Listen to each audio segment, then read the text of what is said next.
Hello student, yesterday हमने पढ़ा था एडवर्ब टू के बारे में। एडवर्ब टू में मैंने आपको 3 रूल्स कल बता दिए थे, जिसमें से पहला था टू रिमूव कैसे करना है, एडवर्ब टू को कैसे रिमूव करना है। फिर सेकंड उसी में था कि अगर पैसिव वॉइस में है तो उसे कैसे रिमूव करना है, और फिर अगर सिंगल एडवर्ब टू आता है तो उसे कैसे रिमूव करना है। ये 3 कल कॉन्सेप्ट मैंने आपको क्लियर कर दिए थे। आगे का कॉन्सेप्ट हम यहाँ पर देखेंगे। अगर हमारे सेंटेंस में अगर हमारे से ही इज टू इंटेलिजेंट नॉट, अगर नॉट आ रहा है, अगर आपकी एडवर्ब टू में जो आपको ट्रांसफॉर्म करने के लिए जो पहला सेंटेंस मिला है उसमें अगर नॉट आता है, तो जब हम ट्रांसफॉर्मेशन करते हैं, इट मीन इस सेंटेंस को जब हम ट्रांसफॉर्म करेंगे तो हम इस नॉट का यूज नहीं करेंगे, बाकी एज यूजुअल जो चीजें हम कर रहे थे उसे वैसे ही करना है। तो इसका आंसर हो जाएगा ही इज सो इंटेलिजेंट दैट, क्या होगी, ये हमारा सब्जेक्ट है थर्ड पर्सन। हाँ, तो हमें थर्ड पर्सन के अकॉर्डिंग यहाँ पे अपना सब्जेक्ट लगाना है। तो ही कैन, टू को हमें रिमूव भी करना है, हाँ तो पहले से ही पता था आपको, एंड सॉल्व द प्रॉब्लम्स। अगर हमें टू के पहले नॉट मिलता है, इस चीज को बहुत ध्यान रखिएगा कि अगर टू के पहले नॉट आपको मिल रहा है तब जब हम ट्रांसफॉर्म करेंगे तो हमें यहाँ पर नॉट का यूज नहीं करना है कैन के साथ, क्योंकि हमने प्रीवियस में देखा था अगर he is too intelligent to solve the problem होता तब हमारा यहाँ पे क्या हो जाता, he is so intelligent that he can not solve the problems. लेकिन अब यहाँ पे क्या है कि हमें नॉट मिला हुआ है, नॉट, इट मीन्स कि यहाँ पर जब नॉट है तो हमें इसको अपोजिट लेकर चलना है, हम यहाँ पर नॉट का यूज नहीं करेंगे। तो इसका आंसर हो जाएगा ही is so intelligent that he can solve the problems. Okay students, okay. Next है, नेक्स्ट क्वेश्चन, नेक्स्ट इसमें रूल जो आ रहा है वो है द ट्री। ट्री पे देखिए क्या है, नॉन लिविंग थिंग्स। जब भी हमारा सेंटेंस जो है किसी नॉन लिविंग थिंग से स्टार्ट होता है, ठीक है, किसी भी नॉन लिविंग थिंग के बारे में आप सबको पता है, it is not new for you. Okay, तो जब नॉन लिविंग थिंग से स्टार्ट होता है और साथ में यहाँ फॉर मी या ऐसी कोई चीजें मिलती हैं, ठीक है, अगर यहाँ पे फॉर मी, एक तो नॉन लिविंग थिंग्स, इस रूल्स को ध्यान से समझने की कोशिश करिएगा। एक तो ये नॉन लिविंग थिंग्स है, प्लस यहाँ पे हमें for me, for him, for her, अगर हमें फॉर के सपोर्ट में भी कुछ मिल रहा है तो क्या करेंगे, तो इसको हम किस तरह से बनाएंगे, तो इसका हो जाएगा the tree is so high that. जैसा हम चल रहे थे, जैसा हमने पहले सारे रूल्स में अप्लाई किया है, सेम वही सारी चीजें इसमें भी अप्लाई होगी। इसमें कोई चीज चेंज नहीं, चेंजिंग कहाँ से आएगी, अब चेंजिंग यहाँ से आएगी जब हमने यहाँ पर डैट लगा दिया। अब डैट लगाने के बाद आप सबको पता है कि आप अपने सब्जेक्ट के अकॉर्डिंग यहाँ पर लगाते थे, लेकिन यहाँ पे हमें ऑलरेडी प्रोनाउन मिला हुआ है, हमें एज अ सब्जेक्ट प्रोनाउन न मिलके हमें अगर देखा जाए तो कहीं ना कहीं ऑब्जेक्ट को इंडिकेट करता हुआ प्रोनाउन मिल चुका है। तो जब हम डैट यूज कर रहे हैं तो डैट के बाद हमें क्या यूज करना है। अब हम ट्री के बारे में बात करें तो इसको the tree is too high for me to climb. जो पेड़ है वो मेरे लिए बहुत ऊंचा है और मैं उस पर चढ़ नहीं सकता, पेड़ मेरे लिए बहुत ऊंचा है, मैं उस पर चढ़ नहीं सकता। तो यहाँ पे फॉर मी का आया है, तो जब हम इसे ट्रांसफॉर्म करेंगे तो यहाँ पे हम इस सब्जेक्ट को ना लेकर इसको, क्योंकि यहाँ पर मेरे बारे में बात हो रही है, ना कि यहाँ पे पेड़ के बारे में बात, ट्री के बारे में कोई बात नहीं हो रही। क्यों, क्योंकि मैं पेड़ पर नहीं चढ़ सकता क्योंकि वो ऊंचा है, तो यहाँ पे पेड़ पे चढ़ने का काम कौन करेगा, मैं। तो कहीं ना कहीं इनडायरेक्ट आपका सब्जेक्ट फॉर मी है। तो इसीलिए जब हम इसे यहाँ, इतना तो हमने बना लिया, कॉमन है कि हमें टू को हटाना तो 16 लगाना, ये अंडरस्टूड है, इसमें कोई भी एक्सेप्शन नहीं है। डैट करने के बाद फिर फॉर मी, तो हम यहाँ पर क्या कर देंगे, आई ये आपका कौन सा ऑब्जेक्टिव केस है, ऑब्जेक्टिव का सब्जेक्टिव केस क्या हो जाता है, आई। तो यहाँ पर हमने कहा आई कैन नॉट क्लाइंब, ठीक है।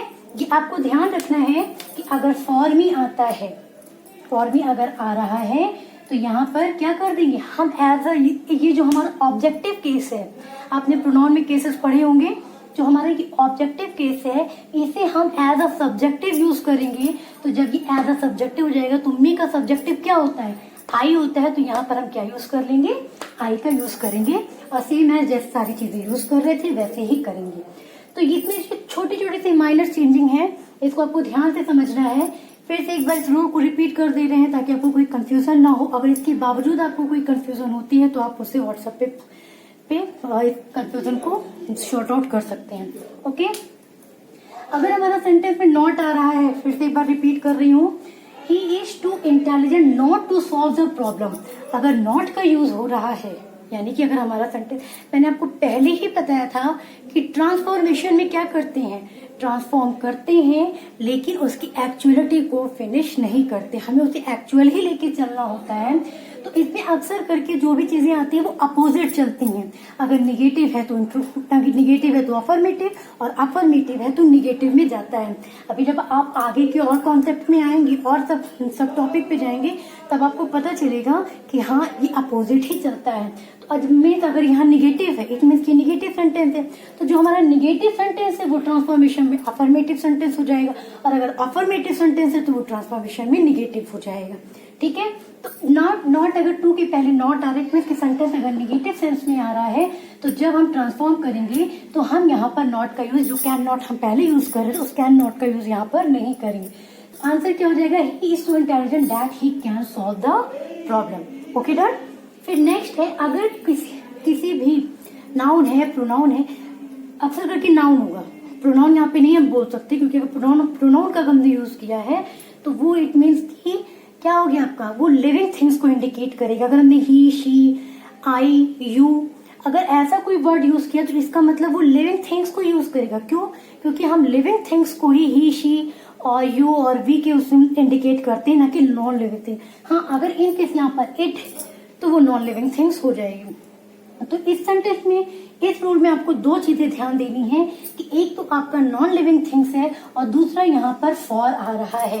यहाँ पे फॉर मी भी हो सकता है, फॉर हिम भी हो सकता है, फॉर हर भी हो सकता है, फॉर देम भी हो सकता है, फॉर अस भी हो सकता है।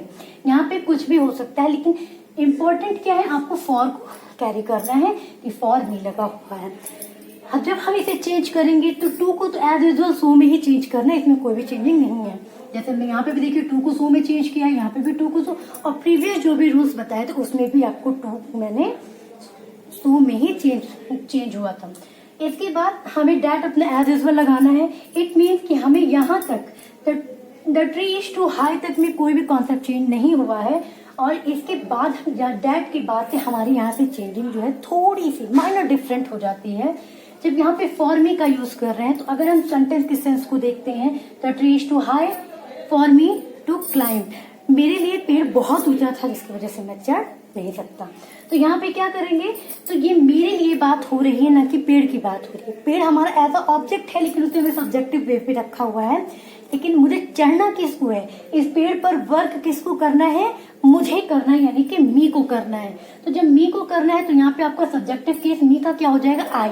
अगर इसी की जगह हिम होता तो हिम का सब्जेक्टिव ही, हर होता हर का सब्जेक्टिव शी, अस होता अस का सब्जेक्टिव वी, एंड देम होता तो देम का subjective they.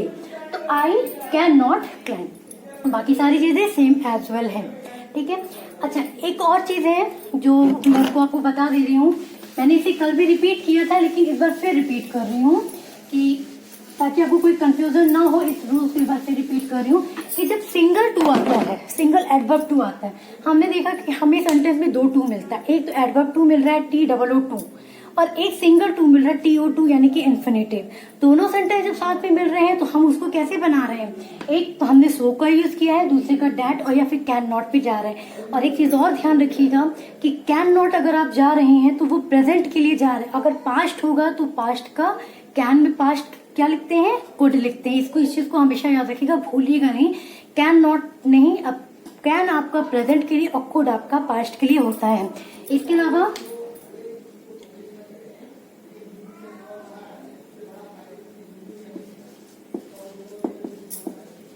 She is to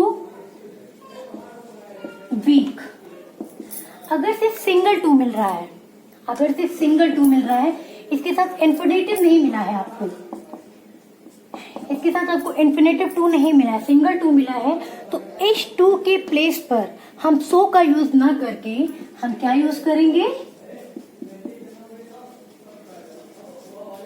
extremely. ठीक है, तो he is extremely weak. Okay, any confusion? No if have you any confusion, क्योंकि ये रूल मैंने कल ही आपको डिफाइन कर दिया था। अगर इसमें भी उसके बाद भी आपको कोई कंफ्यूजन होती है तो आप मुझसे इसके बारे में डिस्कस कर सकते हैं। आज ये आपका एडवर्ब टू जो है वो फिनिश हो चुका है। अब इसके आगे अभी इसकी रिलेटेड एक्सरसाइज अभी आपको कुछ देर के बाद आपके व्हाट्सएप पे आपको सेंड कर दी जाएगी। बी ऑनेस्टी आपको इसको करना है। इन केस कोई कंफ्यूजन होती है तो आप इसको व्हाट्सएप पे मुझसे डिस्कस कर सकते हैं, इसके रूल्स को फिर से पूछ सकते हैं विदाउट एनी हेजिटेशन। ओके, लेकिन एक चीज और है कि जितने भी मैंने अभी रूल्स बताए इतने आपके लिए सफिशियंट हैं। ठीक, आपके लेवल के अकॉर्डिंग जितने भी इसमें एक आध तो मैंने स्किप भी किया है वो आपको बाद में बताया जाएगा या फिर जैसा उसकी जरूरत होगी। जो इम्पोर्टेंट है सिर्फ उन्हीं के बारे में यहाँ पर मैंने डिस्कशन किया है, अदर अननेसेसरी थिंग्स को लेके नहीं चले हैं।